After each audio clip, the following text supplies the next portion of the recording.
നമ്മൾ പഠിച്ചുകൊണ്ടിരുന്നത് ചില അടിസ്ഥാന തത്വങ്ങളെക്കുറിച്ചായിരുന്നു. ദൈവത്തിന് മനുഷ്യരോടുള്ള ബന്ധത്തിൽ നമ്മളിത് ഓർത്തിരിക്കണം. നമ്മെ വേദപുസ്തകം പഠിപ്പിക്കുന്നത് ദൈവം പൂർണ്ണ സ്നേഹമാണ്. നമുക്കത് മനസ്സിലാക്കാൻ പോലും കഴിയില്ല. ഈ ഭൂമിയിൽ എന്ത് തരത്തിലുള്ള സ്നേഹമാണതെന്ന് ഈ ലോകത്തിലെ ഒരു മനുഷ്യനെ ചിന്തിക്കാൻ കഴിയുന്നതിന് അപ്പുറത്ത് ഉള്ള ഒരു സ്നേഹമാണത്. ദൈവം തൻ്റെ സ്നേഹത്തെ തുലനം ചെയ്യുന്നത് മനുഷ്യനോട് അവന് മനസ്സിലാകുന്ന ഭാഷയിൽ. യെശയ്യാവ് 49:15 അതിനെ താരതമ്യം ചെയ്തത് ഒരു അമ്മയുടെ സ്നേഹത്തെ പോലാണ്. ഇപ്പം ജനിച്ച ഒരു കുഞ്ഞിനോട് നാം സ്നേഹമെന്ന് വിളിക്കുന്ന ഒത്തിരി കാര്യങ്ങളുണ്ട്. ഈ ഭൂമിയിൽ ഒരു യുവാവും യുവതിയും തമ്മിലുള്ള സ്നേഹം, നോവലുകളിലും കഥകളിലും ഒക്കെ സ്നേഹത്തെപ്പറ്റി നാം കേട്ടിട്ടുള്ള അനേക കഥകൾ നമ്മളെ സ്വാധീനിച്ചിട്ടുണ്ട്. അതുപോലെ സിനിമ. എന്നാൽ അതല്ല ഈ ഭൂമിയിൽ കാണുന്ന ഏറ്റവും ഉയർന്ന സ്നേഹം. ഒരു യുവാവോ യുവതിയോ അവരെ തമ്മിൽ ത്യാഗത്തിന് മുതിരില്ല. ഒരു അമ്മയെപ്പോലെ ഇപ്പോൾ ജനിച്ച ഒരു ശിശുവിൻ്റെ കാര്യത്തിൽ ചെയ്യുന്നത്. അതുകൊണ്ട് ദൈവം തൻ്റെ സ്നേഹത്തെക്കുറിച്ച് സംസാരിച്ചപ്പം അവൻ അതിനെ താരതമ്യം ചെയ്തത് ഇപ്പോൾ ജനിച്ച ഒരു ശിശുവിന് അതിൻ്റെ അമ്മയോടുള്ള സ്നേഹം പോലെയാണ്. പ്രത്യേകിച്ച് അത് ആദ്യജാതനോട്. ആ അമ്മയ്ക്ക് ആ കുഞ്ഞിനോടുള്ള സ്നേഹം ഇത്രമാത്രം ആഴമേറിയതാണ്. അമ്മയ്ക്കറിയാമെങ്കിലും ഈ കുഞ്ഞിനു വേണ്ടി അതിൻ്റെ സമയങ്ങളൊക്കെ വളരെ ചെലവഴിക്കേണ്ടി വരുമെന്നറിഞ്ഞിട്ടും ഈ കുഞ്ഞിനു വേണ്ടി ഒത്തിരി ത്യാഗങ്ങൾ സഹിക്കണമെന്നറിഞ്ഞിട്ടും അവൾ അതിന് തയ്യാറാണ്. ഇത് ഒരു വളരെ ചെറിയ ചിത്രമാണ് ദൈവത്തിന് നമ്മോടുള്ള വലിയ സ്നേഹത്തിൻ്റെ. ഇത് നാം മനസ്സിലാക്കുന്നില്ലെങ്കിൽ നമുക്ക് തെറ്റായിട്ടുള്ള ഒരു ചിത്രം കിട്ടും. ഒരു തെറ്റായ ചിത്രം യഥാർത്ഥ ക്രിസ്തീയ വിശ്വാസത്തെപ്പറ്റി. ലോകത്തിലുള്ള എല്ലാ മതങ്ങളും പറയുന്ന ദൈവം ഒരു കഠിനനും ഒരു ന്യായാധിപനും. അനേക ആളുകളും ഇങ്ങനെയാണ് അവർ ദൈവത്തെ അറിയുന്നത്. ദൈവത്തെ ഒരു കഠിനനായ ന്യായാധിപൻ അല്ലെങ്കിൽ ഒരു പോലീസുകാരനെ പോലെ അവർ തെറ്റ് ചെയ്യുമ്പം പിടിക്കാൻ നിൽക്കുന്ന. എന്നാൽ വേദപുസ്തകത്തിൽ പറയുന്ന യഥാർത്ഥ ദൈവം, പ്രത്യേകിച്ച് യേശുക്രിസ്തുവിൽ കൂടി അവൻ ജഡത്തിൽ ഈ ഭൂമിയിൽ മനുഷ്യനായി ജീവിച്ചപ്പോൾ, അത് ഇങ്ങനൊരു ദൈവമാണ്, നമ്മെ ആഴമായി സ്നേഹിക്കുന്നവൻ. യേശുക്രിസ്തു നിരന്തരമായിട്ടിത് തൻ്റെ ശിഷ്യന്മാരോട് പറഞ്ഞുകൊണ്ടിരുന്നു. ദൈവം ഒരു പിതാവാണ്. ഏറ്റവും നല്ല ഒരു പിതാവ് തൻ്റെ മക്കൾക്കായിട്ട് കരുതുന്നതിൽ അധികമായിട്ട് കരുതുന്ന ഒരു ദൈവം. യേശു അതേക്കുറിച്ച് ഇങ്ങനെയാണ് പറഞ്ഞത്. മത്തായിയുടെ സുവിശേഷം 7-ാം അധ്യായത്തിൽ അവൻ പറഞ്ഞു, ദോഷികളായ നിങ്ങൾ നിങ്ങളുടെ മക്കൾക്ക് നല്ല ദാനങ്ങളെ കൊടുക്കുന്നെങ്കിൽ നിങ്ങളുടെ സ്വർഗീയ പിതാവ് എത്ര അധികം തന്നോട് ചോദിക്കുന്നവർക്ക് നന്മ എത്ര അധികം ചെയ്യും. ഇവിടെ അവൻ പറയുകയാണ്, ഈ ലോകത്തിലുള്ള ഏറ്റവും നല്ല ഒരു പിതാവ് അവൻ ദോഷിയാണ് ദൈവവുമായിട്ട് നോക്കുമ്പോൾ. അതാണ് മത്തായി 7-ലെ ആ വാക്യത്തിൻ്റെ അർത്ഥം. ദോഷികളായ നിങ്ങൾ, അതിനർത്ഥം നിങ്ങൾക്ക് ചിന്തിക്കാൻ കഴിയുന്ന ഈ ഭൂമിയിലുള്ള ഏറ്റവും നല്ല പിതാവ് ദൈവവുമായിട്ട് തട്ടിച്ചു നോക്കുമ്പോൾ അവൻ ദുഷ്ടനാണ്. അതിനർത്ഥം അവൻ മോശപ്പെട്ടവനെന്നല്ല. എന്നാൽ ദൈവവുമായിട്ട് തട്ടിച്ചു നോക്കുമ്പോൾ, ഇതുപോലെ നക്ഷത്രത്തിൻ്റെ വെളിച്ചം സൂര്യൻ്റെ വെളിച്ചവുമായിട്ട് തട്ടിച്ചു നോക്കിയാൽ അതൊരു ഇരുട്ട് പോലെയാണ്. അതുകൊണ്ടാണ് സൂര്യൻ ആകാശത്തെ ഉദിച്ചു കഴിയുമ്പം നക്ഷത്രങ്ങൾ അപ്രത്യക്ഷമാകുന്നു. ശരിക്കും അപ്രത്യക്ഷമാകുന്നില്ല, അതിൻ്റെ വെളിച്ചമുണ്ട്. സൂര്യൻ്റെ വെട്ടം അത്ര കൂടുതലാണ്, നക്ഷത്രത്തിൻ്റെ വെളിച്ചത്തെ കവച്ചു വയ്ക്കുന്നു. അതുകൊണ്ട് അത് കാണാനായിട്ട് കഴിയുകയില്ല. യേശു ഇങ്ങനെ പറഞ്ഞപ്പോൾ അവൻ അർത്ഥമാക്കിയത്, ഈ ലോകത്തിലെ ഏറ്റവും സ്നേഹമുള്ള പിതാവിൻ്റെ സ്നേഹം അത് അപ്രത്യക്ഷമാകും, അത് ഇരുണ്ടതാകും ദൈവത്തിൻ്റെ സ്നേഹവുമായിട്ട് തട്ടിച്ചു നോക്കുമ്പോൾ. ഇതാണ് അടിസ്ഥാനം നാം ദൈവവുമായിട്ട് ഒരു ബന്ധത്തിലേക്ക് വരുന്നതിൻ്റെ. അനേക ക്രിസ്ത്യാനികളും അവരുടെ ജീവിതത്തിൽ ദൈവസ്നേഹത്തെക്കുറിച്ചുള്ള ഈ വെളിപാട് ഇല്ലാത്തതുകൊണ്ട് ചെന്നു ചേരുന്നത് അരിഷ്ടിതാവസ്ഥയിലേക്കും ഭയത്തിലേക്കും കുറ്റബോധത്തിലേക്കും. ഇങ്ങനെ ചിന്തിക്കുന്നു, ദൈവം അവർ നല്ലവരല്ലെന്ന് പറയുന്നു. ഇത് അവരെ മറ്റ് ബന്ധങ്ങളിലും സ്വാധീനിക്കുന്നു. കുടുംബത്തിൽ, മറ്റ് ക്രിസ്ത്യാനികളുമായിട്ടുള്ള ബന്ധത്തിൽ, അതുപോലെ ഈ ലോകത്തിലുള്ള മറ്റാളുകളോടുള്ള ബന്ധത്തിലും. ഈ കാര്യങ്ങളിലെല്ലാം അടിസ്ഥാനപരമായിട്ടുള്ള കാര്യം, പുതിയ നിയമം വളരെ വ്യക്തമായി പറയുന്ന ഈ കാര്യം മനസ്സിലാക്കാത്തതുകൊണ്ടാണ്. ദൈവം നമ്മളെ ആഴമായി സ്നേഹിക്കുന്നു. അതുകൊണ്ട് ദൈവം നമുക്ക് വേണ്ടി പദ്ധതി ഇട്ടിരിക്കുന്നതും ദൈവവചനം നമ്മളെ പഠിപ്പിക്കുന്നതുമായ എല്ലാം ഈ സ്നേഹത്തിൻ്റെ വെളിച്ചത്തിൽ മനസ്സിലാക്കണം. അല്ലെങ്കിൽ ഇതെല്ലാം തെറ്റിപ്പോകും. അവൻ നമ്മളോട് പാപത്തെ വിട്ടുകളയാൻ പറയുമ്പോൾ അതവൻ സ്നേഹിക്കുന്നതുകൊണ്ടാണ്. അതൊരു പിതാവ് തൻ്റെ മക്കളോട് പറയുന്ന പോലെ ചില സ്ഥലങ്ങളിൽ പോകരുത്, അത് അപകടമാണ്. ചില കാര്യങ്ങൾ ചെയ്യരുത്, അത് നിന്നെ നശിപ്പിക്കും. ചില ആളുകളുമായിട്ട് ബന്ധപ്പെടരുത്, അവർ നിനക്ക് പ്രശ്നമുണ്ടാക്കും. ഇതുപോലെ തന്നെയാണ്. എന്നാൽ ആ കുഞ്ഞ് അപ്പനെ വിശ്വസിക്കുന്നില്ലെങ്കിൽ, പല ചെറുപ്പക്കാരും പലപ്പോഴും ഇതുപോലെയാണ്. അവരുടെ മാതാപിതാക്കൾ ഉപദേശം സ്വീകരിക്കില്ല. അതിനുശേഷം അവർ പോയി അവരുടെ മാതാപിതാക്കൾ ചെയ്യരുതെന്ന് പറഞ്ഞ കാര്യം അവർ പോയി ചെയ്യുന്നു. അതിൻ്റെ ഫലവും അവരനുഭവിക്കുന്നു. പല പ്രശ്നങ്ങളിലും ചെന്ന് ചാടുന്നു. ഇത് തന്നെയാണ് മനുഷ്യകുലത്തിൽ നാം കാണുന്നത്. മനുഷ്യൻ ഭൂമിയിൽ എല്ലായിടത്തും ദൈവകൽപ്പനയെ നിഷേധിക്കുന്നു.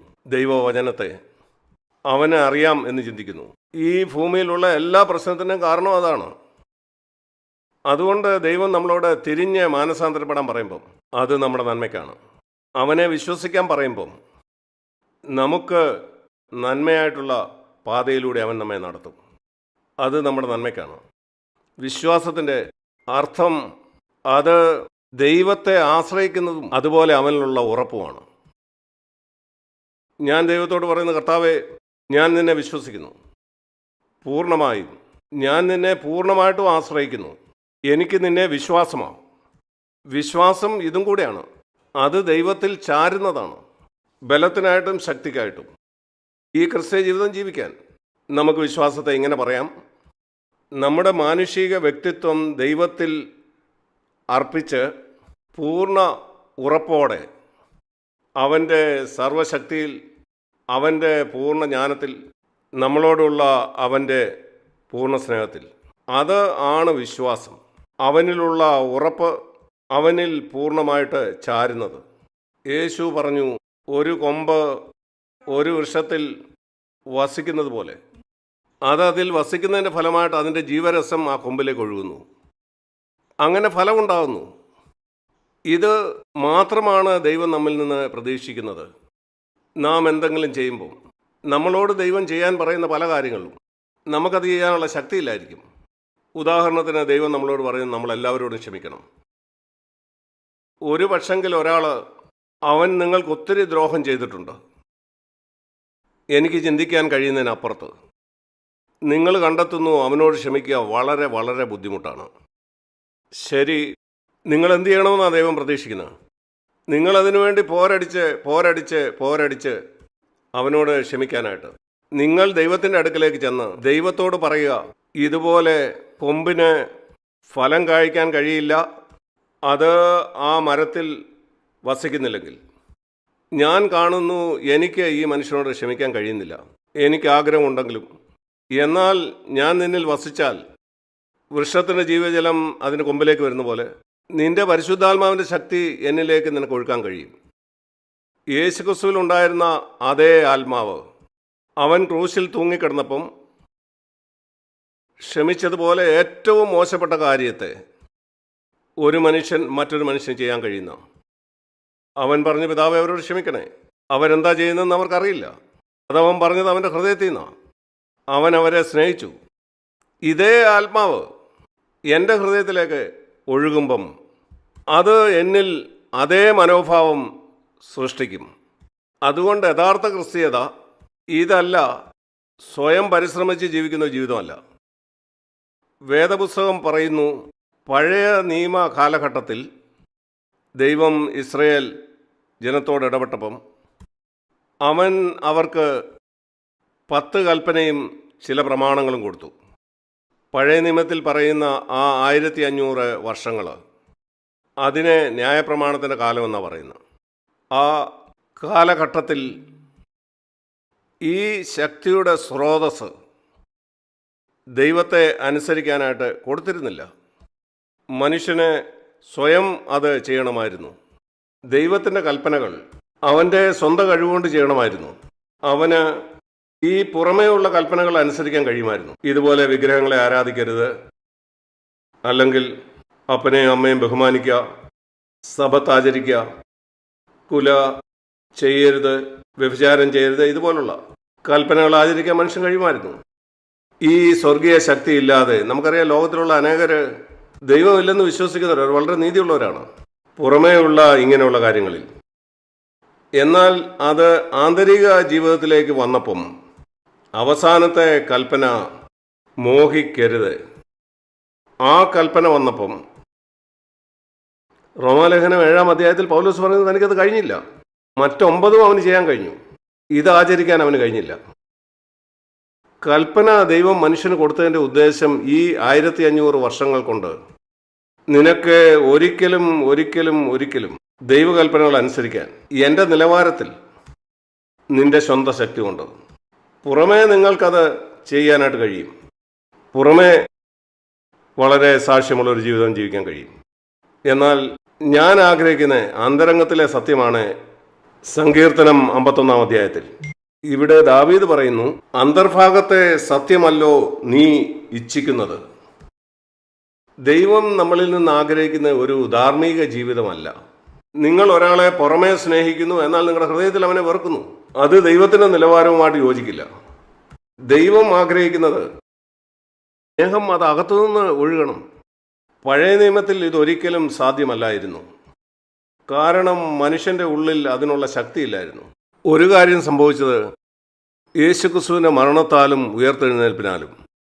താൻ ഉയർത്തെഴുന്നേറ്റ ശേഷം സ്വർഗത്തിലേക്ക് പോയപ്പം ഈ ഭൂമിയിലേക്ക് പരിശുദ്ധാത്മാവിനെ അയച്ചു. അവൻ വന്ന് നമ്മളിൽ വസിക്കും. അവൻ ഈ ശക്തി നമുക്ക് തരും. അങ്ങനെ നമുക്ക് ദൈവത്തിൻ്റെ നിലവാരത്തിൽ ജീവിക്കാൻ കഴിയും.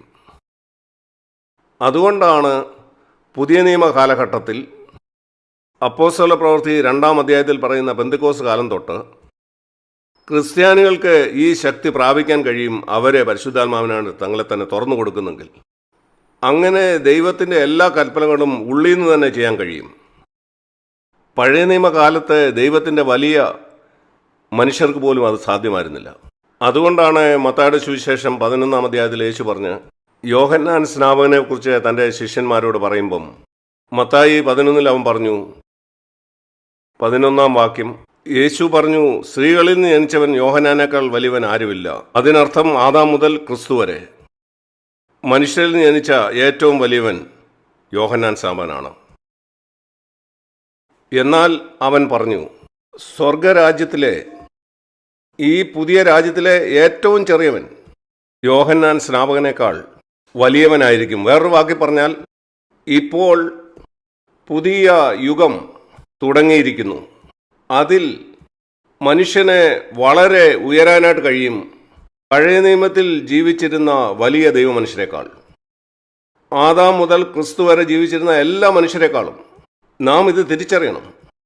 നമുക്കതിനുള്ള ക്ഷമതയും കഴിവും വിഭവങ്ങളുമുണ്ട്. യേശുക്രിസ്തു വരുന്നതിന് മുമ്പ് ജീവിച്ചിരുന്ന ആരെക്കാളും ഉയരാനായിട്ട്. ഇത് പ്രത്യേകതയുള്ളതാണ്. അതുകൊണ്ടാണ് അതിനെ പുതിയ നിയമം എന്ന് വിളിക്കുന്നത്. അനേക ക്രിസ്ത്യാനികൾക്കും ഇതേക്കുറിച്ച് അറിയില്ല. പിശാച് അവരുടെ കണ്ണുകളെ കുരുടാക്കിയിരിക്കുകയാണ്. അതുകൊണ്ട് പല ക്രിസ്ത്യാനികളും പഴയ നിയമത്തിൻ്റെ നിലവാരത്തിൽ ജീവിക്കുകയാണ്. സത്യം പറഞ്ഞാൽ അതിനേക്കാൾ താണുപോയി പഴയ നിയമത്തിൽ ജീവിച്ച വിശുദ്ധന്മാരെക്കാൾ. മോശയെയും ഏലിയാവിനെയും പോലെ പഴയ നിയമത്തിൽ ജീവിച്ചിരുന്ന ചിലരെക്കുറിച്ച് ചിന്തിച്ചു നോക്കുക. യോഹന്നാൻ സ്നാപകനെ പറ്റി മറ്റും ക്രിസ്ത്യാനികൾ ഇവരെക്കാൾ ഉയർന്ന നിലവാരത്തിലാണോ ജീവിക്കുന്നത്? അല്ല. കാരണം അവരെ മനസ്സിലാക്കിയിട്ടില്ല. പുതിയ നിയമം അവരെ എങ്ങോട്ട് നടത്താൻ കഴിയുമെന്ന് അവർ മനസ്സിലാക്കിയിട്ടില്ല. ദൈവം നമുക്ക് പാപമോചനം മാത്രമല്ല നൽകുന്നത്. നാം നേരത്തെ അതിനെക്കുറിച്ച് ചിന്തിച്ചു. അവൻ നമുക്ക് ശക്തിയും തരുന്നു നമ്മിലുള്ള പാപത്തെ ജയിക്കാൻ. ദൈവത്തിൻ്റെ വചനം നമ്മളോട് കൽപ്പിച്ചിട്ടുള്ളത് എല്ലാം ചെയ്യാൻ ഉള്ള ശക്തി ദൈവം നമ്മുടെ വശത്താണ്. നമ്മെ സഹായിക്കാൻ നമ്മുടെ പാപകരമായ ചിന്തകളിൽ നിന്ന്, ജഡത്തിൻ്റെ ആഗ്രഹങ്ങളിൽ നിന്ന്, പിശാചിൽ നിന്ന്, ഇങ്ങനെയുള്ള എല്ലാറ്റിൽ നിന്നും ദൈവം ആഗ്രഹിക്കുന്ന വണ്ണം നാം ആകാൻ തടസ്സമായിട്ട് നിൽക്കുന്ന എല്ലാത്തിൽ നിന്നും നീ ഒരു സഹോദരനോ സഹോദരിയോ, ദൈവത്തിന് നിൻ്റെ ജീവിതത്തെക്കുറിച്ചൊരു പദ്ധതിയുണ്ട്. അവൻ നിന്നെ അവൻ്റെ പുത്രനാകുന്ന യേശുവിനെ പോലെ നിൻ്റെ സ്വഭാവത്തിൽ, നിൻ്റെ ജീവിതത്തിൽ ഈ കാര്യം നിറവേറ്റാൻ വേണ്ടിയാണ് അവൻ്റെ പരിശുദ്ധാത്മാവിനെ അയച്ചത്. എന്നാൽ നമ്മൾ മുമ്പ് പഠിച്ചതുപോലെ ദൈവം ആരെയും നിർബന്ധിക്കുന്നില്ല ഒരു കാര്യത്തിനും. അവൻ നാം ഏതുവരെ ദൈവത്തെ അനുവദിച്ചു കൊടുക്കുമോ അവിടെ വരെ മാത്രമേ ദൈവത്തിന് എൻ്റെ ജീവിതത്തിലും നിങ്ങളുടെ ജീവിതത്തിലും പ്രവർത്തിക്കാൻ കഴിയൂ. നിങ്ങൾ നിങ്ങളുടെ ഹൃദയത്തെ ഒരു ഹോട്ടൽ ബിൽഡിംഗ് ആണെന്ന് കരുതുക.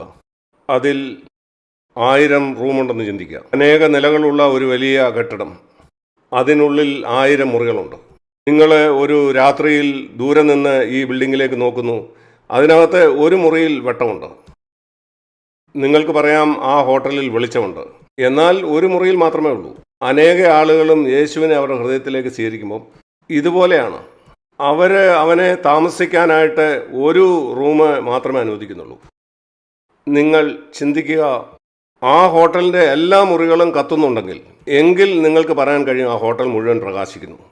ഒരു മുറിയിൽ മാത്രമേ വെളിച്ചം കത്തുന്നുള്ളെങ്കിൽ നിങ്ങൾക്ക് പറയാം ആ ഹോട്ടലിൽ വെളിച്ചമുണ്ട്, എന്നാൽ ഒരു മുറിയിലേ ഉള്ളൂ. തമ്മിലുള്ള വ്യത്യാസം ഇതാണ്. നിങ്ങൾ പരിശുദ്ധാത്മാവിനെ നിങ്ങളുടെ പാപക്ഷമയ്ക്ക് വേണ്ടി മാത്രം അനുവദിക്കുന്നതും നിങ്ങളെ മുഴുവനായി പരിശുദ്ധാത്മാവിൽ നിറയ്ക്കുന്നതും. യേശുവിനെ നിങ്ങളുടെ ജീവിതത്തിലേക്ക് സ്വീകരിക്കുമ്പം നിങ്ങളുടെ പാപം ക്ഷമിക്കാനായിട്ട് ആവശ്യപ്പെടുന്നു. ശരി, നിങ്ങൾക്ക് പറയാം ലോകത്തിൻ്റെ വെളിച്ചമായ യേശു നിങ്ങളിൽ വന്നു, അവൻ എന്നിൽ വസിക്കുന്നു. നല്ലത്, നിങ്ങൾ പറയുന്നത് ശരിയാണ്. എന്നാൽ നിങ്ങൾ പ്രകാശം കൊണ്ട് നിറഞ്ഞവരല്ല. നിങ്ങൾ നിറഞ്ഞവരല്ല പരിശുദ്ധാത്മാവുണ്ട്. അതിനായിട്ട് നിങ്ങൾ നിങ്ങളുടെ എല്ലാ മുറികളും തുറന്നു കൊടുക്കണം. എല്ലാ മുറികളുടെയും അവൻ വസിക്കാനായിട്ട്. അങ്ങനെയെങ്കിൽ നിങ്ങളുടെ മുഴുവൻ സത്തയും, നിങ്ങളുടെ വ്യക്തിത്വം മുഴുവനായിട്ടും തൻ്റെ ആത്മാവിനെ കൊണ്ട്. അങ്ങനെ അപ്പോസ്തല പ്രവൃത്തിയിൽ ചിലരെക്കുറിച്ച് വിവരിക്കുന്നത് പോലെ നിങ്ങളും ആത്മാവ് നിറഞ്ഞവരായി മാറും. നിങ്ങൾ അപ്പോസ്തല പ്രവൃത്തി വായിക്കുന്ന സമയത്ത് നിങ്ങൾ ചിലരെക്കുറിച്ച് ഇങ്ങനെ എഴുതിയിരിക്കുന്നത് കാണാം, ആത്മാവ് നിറഞ്ഞവർ. ഇതാണ് അതിൻ്റെ അർത്ഥം. അങ്ങനെയുള്ളവർ നന്ദി നിറഞ്ഞവരായി ദൈവത്തിന് സമർപ്പിച്ചു കൊടുത്തു അവരുടെ ജീവിതത്തിൻ്റെ എല്ലാ മേഖലയും. അതിൻ്റെ ഫലം ഇതാണ്, അവർ സമർപ്പിച്ചു കൊടുത്ത എല്ലാ മേഖലകളിലും ദൈവം അവരെ നിറച്ചു. ഞാൻ നേരത്തെ നിങ്ങളോട് പറഞ്ഞതുപോലെ നിങ്ങൾ ദൈവത്തിന് സമർപ്പിച്ചു കൊടുക്കാത്ത ഒരു മേഖലയും ദൈവം നിറയ്ക്കത്തില്ല. എന്നാൽ നിങ്ങൾ ദൈവത്തിന് സമർപ്പിച്ചു കൊടുക്കാത്ത എല്ലാ മേഖലകളിലും നിങ്ങൾക്ക് പ്രശ്നങ്ങളുണ്ടാവും. പരിശുദ്ധാത്മാവിന് നിങ്ങൾ സമർപ്പിച്ചു കൊടുക്കാത്ത എല്ലാ മേഖലയും അതെല്ലാം അന്ധകാരം നിറഞ്ഞതാണ്. അങ്ങനെയുള്ള എല്ലാ മേഖലകളിലും പിശാചിന് നിങ്ങളുടെ മേൽ അധികാരം കാണും. അത് പരിശുദ്ധാത്മാവിന് സമർപ്പിച്ചു കൊടുക്കുന്നതാണ് നല്ലത്. നിങ്ങളുടെ സമ്പത്ത്, നിങ്ങളുടെ ജോലി, നിങ്ങളുടെ വീട്, നിങ്ങളുടെ കുടുംബം, നിങ്ങളുടെ കുഞ്ഞുങ്ങൾ, ഇങ്ങനെയുള്ളതെല്ലാം അതിനെ മെച്ചമായിട്ട് സൂക്ഷിക്കാനായിട്ട് ദൈവത്തിന് കഴിയും, നിങ്ങളെക്കാൾ കൂടുതൽ. പിന്നെ എന്തുകൊണ്ടാണ് മിക്ക ക്രിസ്ത്യാനികളും പൂർണ്ണമായിട്ടും സമർപ്പിച്ചു കൊടുക്കാത്തത്? എന്നാൽ അവർ ഒരു മുറി കർത്താവിനായിട്ട് തുറന്നു കൊടുത്തിട്ടുണ്ട്. കാരണം അവർ ചിന്തിക്കുന്നു ദൈവം എല്ലാം നശിപ്പിക്കുന്നവനാണെന്ന്.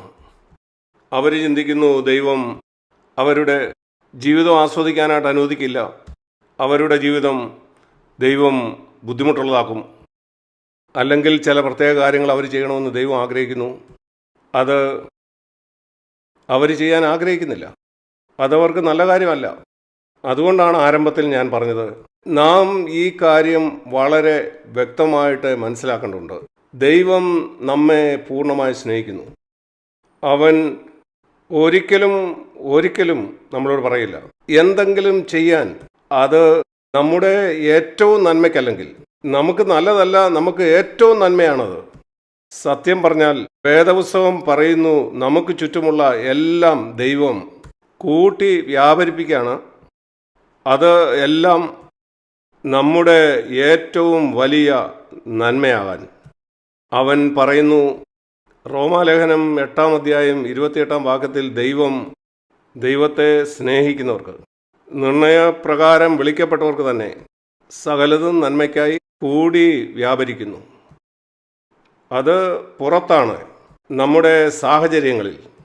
നമ്മുടെ അകത്ത് പരിശുദ്ധാത്മാവിൽ കൂടി നമ്മുടെ അകത്ത് പ്രവർത്തിക്കുന്നു. നമ്മുടെ ഉള്ളിൽ നമുക്ക് ഏറ്റവും മെച്ചപ്പെട്ടത്. ഇവിടെ ഈ പ്രത്യേക സാഹചര്യത്തിൽ പരിശുദ്ധാത്മാവ് നമ്മുടെ ഉള്ളിൽ പ്രവർത്തിക്കുകയാണ്. അത് നമ്മുടെ ഏറ്റവും നന്മയാക്കാൻ. അതുപോലെ നമ്മുടെ പുറത്ത് ഇതുപോലെ തന്നെ ദൈവം തൻ്റെ സർവശക്തി കൊണ്ട് എല്ലാ കാര്യത്തെയും നമ്മുടെ ഏറ്റവും നന്മയ്ക്ക്. അതുകൊണ്ട് ക്രിസ്ത്യാനി വളരെ അനുഗ്രഹിക്കപ്പെട്ട ആളാണ്. അവൻ്റെ ജീവിതത്തിൽ ഒരു സാഹചര്യവും ഇല്ല. അവനെല്ലാം ദൈവത്തിന് സമർപ്പിച്ചവനാണെങ്കിൽ അവൻ്റെ ജീവിതത്തിലെ ഒരു സാഹചര്യത്തിലും അവൻ ഒരിക്കലും ഇങ്ങനെ വിചാരപ്പെടേണ്ട, ദൈവം ആഗ്രഹിച്ച പോലെ അത് നടക്കില്ല എന്ന്. ദൈവം തൻ്റെ മക്കളെ ബുദ്ധിമുട്ടുള്ള സാഹചര്യത്തോട് നടത്തിയെന്ന് വരാം, നിശ്ചയമായിട്ടും. നമ്മൾ ആഗ്രഹിക്കുന്നില്ലേ നമ്മുടെ മക്കൾ ശക്തരാകാൻ, ബലമുള്ളവരാകാൻ? നമ്മൾ ആഗ്രഹിക്കുകയല്ല നമ്മുടെ മക്കൾ അലസമായിട്ടൊരു ജീവിതം നടത്താൻ. അങ്ങനെയെങ്കിലേ അവർ ലോകത്തെ അഭിമുഖീകരിക്കാൻ ശക്തരാകുകയില്ല. ദൈവവും ഇതുപോലെ തൻ്റെ മക്കളെ ബുദ്ധിമുട്ടുള്ള സാഹചര്യത്തിൽ കൂടെ നടത്തും. എന്നാൽ അതെല്ലാം ദൈവം തൻ്റെ സ്നേഹത്തിൽ ഒരുക്കിയിട്ടുള്ളതാണ്. അത് നമ്മൾ ഒരിക്കൽ മനസ്സിലാക്കിയാൽ നമുക്കുള്ളതെല്ലാം ദൈവത്തിന് സമർപ്പിച്ചു കൊടുക്കുവാൻ നമ്മൾ മടിയുള്ളവരായിരിക്കില്ല. ഇന്ന് അനേക പ്രസംഗകരെ എല്ലാം ദൈവത്തിന് സമർപ്പിച്ചു കൊടുക്കാൻ പ്രസംഗിക്കുന്നുണ്ട്. ഒത്തിരി ക്രിസ്ത്യാനികൾ അത് കേൾക്കുകയും അതിന് സമ്മതം മൂളുകയും ചെയ്യും, പറയും അത് ശരിയാണ്. എന്നാൽ അവർ എല്ലാം ദൈവത്തിന് സമർപ്പിച്ചു കൊടുക്കുകയില്ല. കാരണം അവർക്ക് ഈ കാര്യത്തിൽ ഉറപ്പില്ല. അവരെല്ലാം ദൈവത്തിന് സമർപ്പിച്ചാൽ അവരുടെ ജീവിതത്തിൽ എല്ലാം നന്മയ്ക്കായി വരുമെന്നുള്ള കാര്യത്തിൽ. അതുകൊണ്ട് ഈ കാര്യം നമുക്ക് വളരെ പ്രധാനപ്പെട്ടതാണ്. ഈ സത്യത്താൽ നാം പിടിക്കപ്പെടുവാനായിട്ട് യേശു തൻ്റെ ശിഷ്യന്മാരോട് പറഞ്ഞ ഈ കാര്യം, അവരുടെ സ്വർഗീയ പിതാവ് അവരുടെ ഏറ്റവും നന്മയ്ക്കായിട്ട് താല്പര്യനാണ്. ഇതിനായി അവൻ പല ഉപമകൾ പറഞ്ഞു. അവരൊരിക്കലും ഒരു കാര്യത്തെ ഓർത്ത് വിചാരപ്പെടേണ്ട. കാരണം പറവകളെ പരിപാലിക്കുന്ന അവർ സ്വർഗീയ പിതാവ് അവരെയും പരിപാലിക്കും. വയലിലെ താമരയെ അണിയിക്കുന്നവൻ അവരെയും അണിയിക്കും. അവരുടെ എല്ലാ ആവശ്യങ്ങളും കൂടെ ഉണ്ടാവും. ഫിലിപ്പിയ ലേഖനം 4-ാം അധ്യായം 19-ാം വാക്യത്തിലൊരു മനോഹരമായ വാഗ്ദാനമുണ്ട്. എൻ്റെ ദൈവമോ നിങ്ങളുടെ ബുദ്ധിമുട്ടൊക്കെയും മഹത്വത്തിൽ തൻ്റെ ധനത്തിനൊത്തവണ്ണം ക്രിസ്തു യേശുവിൽ പൂർണ്ണമായി തീർത്തു തരും. അതിനർത്ഥം നമ്മൾ ആഗ്രഹിക്കുന്നതെല്ലാം ദൈവം തരുമെന്നല്ല. അങ്ങനെ ചെയ്യാത്തതിനായിട്ട് സ്തോത്രം. അവൻ്റെ സ്നേഹം അതൊരു പിതാവിൻ്റെ സ്നേഹമാണ്. അവൻ്റെ മക്കളുടെ ഏറ്റവും നന്മ ആഗ്രഹിക്കുന്ന ഒരാൾ. ഒരു നല്ല പിതാവ് അവരുടെ മക്കൾ ആഗ്രഹിക്കുന്നതെല്ലാം അവർക്ക് കൊടുക്കത്തില്ല. എന്നാൽ അവർക്ക് വേണ്ടിയതെല്ലാം അവൻ നൽകും. അങ്ങനെയാണ് ദൈവവും. ഫിലിപ്പിയ ലേഖനം 4-ാം അധ്യായം 19-ാം വാക്യം ഇതാണ്: ദൈവം തരുന്നത് നമുക്ക് ആവശ്യമുള്ളതാണ്. ഇതേക്കുറിച്ച് ചിന്തിക്കുക. നമ്മൾ കണ്ട ചിത്രങ്ങളിൽ ദൈവം വളരെ കരുണയുള്ള ഒരു മാതാവും വളരെ സ്നേഹമുള്ള ഒരു പിതാവും, രണ്ടിൻ്റെയും ഒരു മിശ്രിതം. മാതാപിതാക്കൾ അവരുടെ ഏറ്റവും നല്ലത് അവരുടെ കുഞ്ഞിനായി. അതുകൊണ്ട് എല്ലാം യേശുവിനെ സമർപ്പിച്ച ഒരു യഥാർത്ഥ ദൈവ പൈതൽ, അവനാണ് ഈ ഭൂമുഖത്തിലുള്ള ഏറ്റവും അനുഗ്രഹിക്കപ്പെട്ടവൻ. സത്യമായിട്ടും ഈ അനുഗ്രഹിക്കപ്പെട്ട നിലയാണ് പിശാച് നിങ്ങളിൽ നിന്ന് മോഷ്ടിക്കാൻ ആഗ്രഹിക്കുന്നത്. നിങ്ങളെ തെറ്റിദ്ധരിപ്പിച്ച് നിങ്ങളുടെ ജീവിതത്തിൻ്റെ ഈ ഭാഗം സമർപ്പിക്കരുത്, അല്ലെങ്കിൽ ആ ഭാഗം സമർപ്പിക്കരുത്. നിങ്ങളുടെ ജീവിതത്തിൻ്റെ ആ ഭാഗം പിശാചിൻ്റെ അധികാരത്തിനുള്ളിലായിരിക്കും. അവനെ അധികാരമുള്ള ആ ഭാഗമായിരിക്കും നിങ്ങളുടെ ജീവിതത്തിൽ നിങ്ങൾക്ക് പ്രശ്നങ്ങൾ ഉണ്ടായിക്കൊണ്ടിരിക്കുന്നത് എപ്പോഴും. അതുകൊണ്ട് ഇത് മനോഹരമല്ലേ? നിങ്ങൾ റോമാലേഖനം 12-ാം അധ്യായം 1-ാം വാക്യത്തിൽ നാം വായിക്കുന്നത് പോലെ പൗലോസ് പറയുന്നു, ദൈവത്തിൻ്റെ മനസ്സലിവ് ഓർപ്പിച്ച് ഞാൻ പ്രബോധിപ്പിക്കുന്നത്, നിങ്ങൾ ബുദ്ധിയുള്ള ആരാധനയായി നിങ്ങളുടെ ശരീരങ്ങളെ ജീവനും വിശുദ്ധിയും ദൈവത്തിന് പ്രസാദമുള്ള ആരാധനയായി. അതിനർത്ഥം നിങ്ങൾക്ക് ചെയ്യാൻ കഴിയുന്ന ചെറിയ കാര്യം, ദൈവത്തോടുള്ള നിങ്ങളുടെ നന്ദി പ്രദർശിപ്പിക്കാൻ അവൻ നിങ്ങളുടെ ജീവിതത്തിൽ ചെയ്ത എല്ലാ കാര്യത്തിനായിട്ടും നിങ്ങളുടെ ശരീരത്തെ അവനായിട്ട് സമർപ്പിക്കുക. എന്നിട്ട് ഇങ്ങനെ പറയുക, നിന്റെ പദ്ധതി എൻ്റെ ശരീരത്തിലൂടെ പൂർണ്ണമായിട്ട് നിറവേറ്റാൻ. സദൃശവാക്യം 3-6-ാം വാക്യത്തിൽ ഇങ്ങനെ പറയുന്നു, നിന്റെ എല്ലാ വഴികളിലും അവനെ തന്നെ നനച്ചുകൊള്ളുക, അവൻ നിന്റെ വഴികളെ നേരെയാക്കും. അതിനർത്ഥം എൻ്റെ ജീവിതത്തിൻ്റെ എല്ലാ മേഖലകളിലും ഞാൻ പറയാണ്, കർത്താവെ, ഞാൻ നിന്നെ നനയ്ക്കാൻ ആഗ്രഹിക്കുന്നു. നീ എൻ്റെ കർത്താവാണ് എൻ്റെ ജീവിതത്തിൻ്റെ എല്ലാ മേഖലകളിലും. എന്നെ വഴി കാണിക്കുകയും നടത്തുകയും ചെയ്യണേ. എങ്കിൽ അവൻ ഉറപ്പുവരുത്തും എല്ലാ കാര്യവും എൻ്റെ ഏറ്റവും നന്മയ്ക്കായി. നിങ്ങളുടെ ജീവിതത്തിൻ്റെ എല്ലാ സാഹചര്യവും എല്ലാ വഴികളിലും അവനെ നനച്ചുകൊള്ളുക. അവൻ നിങ്ങളുടെ വഴികളെ നേരെയാക്കും. ദൈവം നിങ്ങളെ അനുഗ്രഹിക്കട്ടെ.